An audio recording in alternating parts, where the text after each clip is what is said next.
आपको चारों बीवियों का काम करना पड़ेगा, चारों बीवियों के साथ में काम करना पड़ेगा। जो कफील की मैडम आपसे बोलेगी वो भाई करना पड़ेगा। वो बोलेगी ये करो कि मैडम की सरकार चलती है हर कहीं हर जगह, इंडिया हो, पाकिस्तान, बांग्लादेश, कहीं भी हो भाई, औरत की सरकार चलती है घर के अंदर। किसी की सरकार सक्सेस नहीं होती, समझ गो।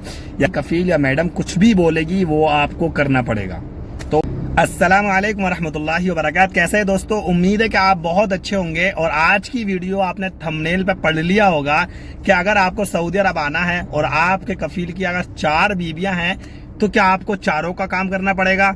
आज का सवाल, आज की वीडियो आपके लिए है जो लोग सऊदी अरब आने वाले हैं, खास तौर से house driver, family driver, personal driver के तौर पे अगर आने वाले हैं या होम वर्कर के तौर पे अगर आने वाले हैं तो आपको किस तरह का काम करना पड़ेगा। अगर आपका कफील एक है और उसकी बीवी 4 हैं तो क्या आपको 4 कफील की बीवियों के साथ में काम करना पड़ेगा या चारों की सैलरी आपको अलग मिलेगी? तो आज की जो वीडियो है, इस वीडियो के अंदर इसी सवाल का जवाब छुपा है और आपको कितनी सैलरी मिलेगी, कितना क्या मिलेगा, सब इस वीडियो के अंदर है। तो उम्मीद है कि आपको इस वीडियो के जरिए तमाम सवालों के जवाब जरूर मिल जाएंगे। तो भाइयों, कुछ बात ऐसी है, अगर आप लोग सऊदी अरब के अंदर हाउस ड्राइवर या फैमिली ड्राइवर के अंदर आना चाह रहे हैं और आपका वीज़ा लग चुका है या आपका वीज़ा भी नहीं लगा है, आप सोच रहे हैं सऊदी अरब के अंदर फैमिली या हाउस ड्राइवर के ड्राइवर में काम करने के लिए यहाँ आने वाले हैं, तो किस तरीके का यहाँ पर माहौल होता है, कैसा काम होता है, कितना काम यहाँ के लोग कराते हैं। क्योंकि लोग अफवाह उड़ाते हैं, बहुत सारी बातें कहते हैं, बहुत सारे के कफीलों का भाई ऐसा काम करना पड़ेगा, कफीलों के साथ में ये करना है, मैडम का ऐसा काम करना है, इसका ये करना है। तो सारी बातें जो हैं झूठी हैं या सच्ची हैं, इन बातों के सवालों का जवाब हर एक को नहीं मिलता। क्योंकि हम लोग इंडिया बैठे हैं या पाकिस्तान, बांग्लादेश बैठे हैं, तो हमें सिर्फ सुनने को ही मिलता है। जिसने जो बता दिया वही सुन लिया, जिसने जो कह दिया वही उसी पे अमल कर लिया। भाई करना और करनी में बहुत फर्क होता है, करना और करनी में जो होता है बहुत फर्क होता है। इसलिए सुनना और सुनाना, इन दोनों में बहुत फर्क होता है। तो भाई बात कुछ ऐसी है, अगर आप इंडिया से या पाकिस्तान, बांग्लादेश, नेपाल से सऊदी अरब फैमिली ड्राइवर के अंदर आने वाले हैं तो प्लीज़ आपको इस वीडियो में जो बातें मैं आपको बताने वाला हूं, उन चीज़ों को फॉलो करना या उन चीज़ों को समझना ज़रूरी है, ताकि आपको यहाँ आने के बाद कोई परेशानी ना हो। तो अगर आपकी फैमिली ड्राइवर में जॉब लग गई, वहाँ पर वीज़ा आपका स्टैंप हो गया, वीज़ा लग गया, एग्रीमेंट पेपर भी हो गया, तो आपको भाई जाना ही जाना है। क्योंकि एग्रीमेंट पेपर हो गया, आपकी सैलरी है 1500 रियाल और उसमें ये लिखा है कि आपको बच्चों को घर से स्कूल छोड़ना है, मैडम को ड्यूटी लेके जाना है, लेकर के आना है। तो आप कहते हो यार कोई बात नहीं, सुबह को मैडम को लेके जाना है और दोपहर को लेके आना, बच्चों को स्कूल छोड़ना, लेकर के आना है। कहीं मैडम जाएगी शॉपिंग पे तो वो ले जाओ और ले आओ। लेकिन भाई यहाँ आने के बाद में कुछ अलग ही मंजर लग जाता है, कुछ अलग ही बात ऐसी होती है जो सुनने में वहाँ होता है, यहाँ नहीं मिलता।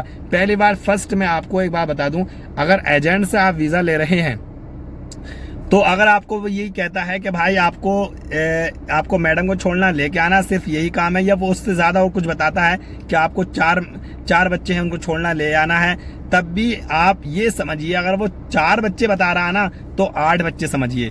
अगर वो एक मैडम का इतना काम बता रहा है कि सुबह को लेकर आना, बस लेके जाना, फिर कोई काम नहीं करना, तब भी आप ये समझिए कि भाई डबल काम होता है। क्योंकि एजेंट जो होते हैं वो आधा काम बताते हैं, आधा नहीं बताते। क्योंकि अगर अगर ज़्यादा काम बताएंगे तो आप उनसे वीज़ा नहीं लेंगे, और वीज़ा नहीं लेंगे तो उनकी कमाई कहाँ से होगी?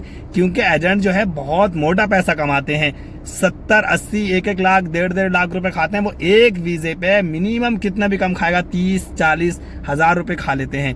40 हज़ार तो वो खाते हैं जो इंडिया वालों से लेते हैं। और अगर कोई ऐसा कफील होता है यहाँ पर जो फ्री में वीज़ा भेजता है और प्लस उसका टिकट भी देता है तो भाई लाख रुपए खा जाते हैं वो।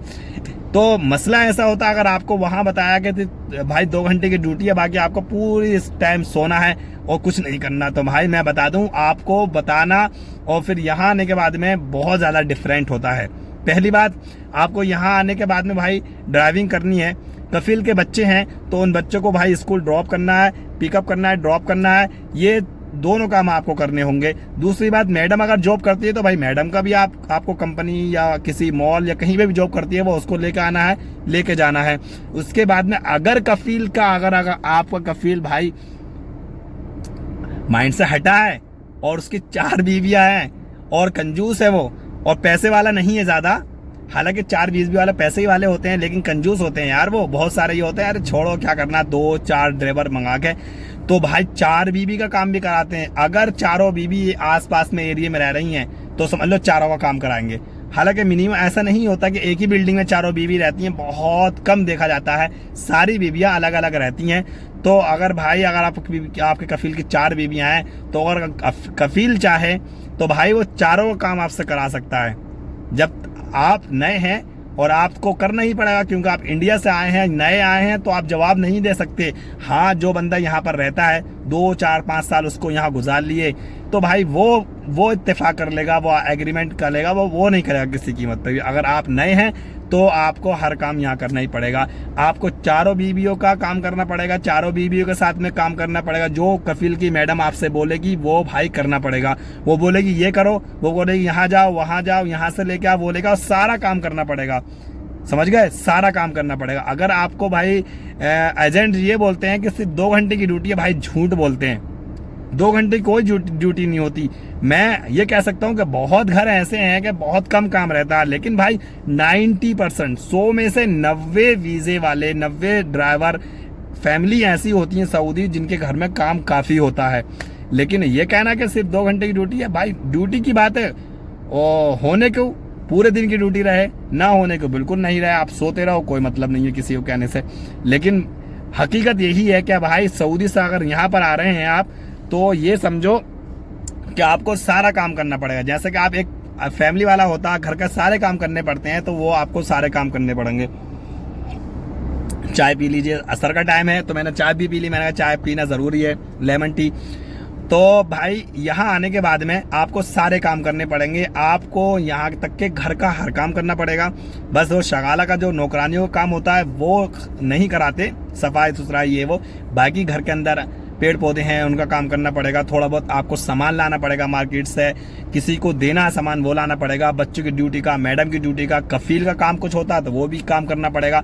कफील की ड्यूटी बहुत कम होती है, कफील को कहीं लेके जाना लेके आना, ये तो समझ लो 100 में से 1-2 ऐसे होते हैं जो कराते हैं, वरना तो सब मैडमों का ही काम रहता है। क्योंकि मैडम की सरकार चलती है हर जगह, इंडिया हो, पाकिस्तान, बांग्लादेश, कहीं भी हो भाई, औरत की सरकार चलती है घर के अंदर। किसी की सरकार सक्सेस नहीं होती, समझ गो। यानी कि सरकार जो है बीजेपी की चलती है घर के अंदर। तो कहने का मकसद ये है कि भाई अगर आप इंडिया पाकिस्तान से आ रहे हैं तो ये मानो कि आपको यहाँ पे ड्यूटी करनी है। भाई कफील या मैडम कुछ भी बोलेगी वो आपको करना पड़ेगा। तो आज की वीडियो में मैंने ये बताया कि आपको जो भी काम करना है वो करना पड़ेगा। एजेंट के कहने पे बिल्कुल ना आए आप। तो अगर वो 1 घंटा बताता तो आप 5 घंटे ड्यूटी समझो, समझ गए। इस तरीके से समझ के यहाँ पर आओ। आई हो कि आपकी किस्मत अच्छी हो, आपका कफील अच्छा मिले। लेकिन एक आखिरी बात मैं कहूँगा, प्लीज़ आप हिंदू हो या मुसलमान हो, आने से पहले यार दुआ करा करो कि अल्लाह पाक हमें कफील अच्छा दे दे। अगर आपका कफील अच्छा है ना तो लाइफ चेंज होने में सिर्फ 2 साल से 3 साल लगते हैं, समझ गए। कफील अगर अच्छा हुआ तो लाइफ चेंज होने में 2 से 3 साल लगते हैं। और कफील अगर अच्छा ना हुआ ना तो सऊदी में तुम 15 साल रह लो, घंटा नहीं बना सकते, तुम घंटा नहीं सही कर सकते, समझ गए।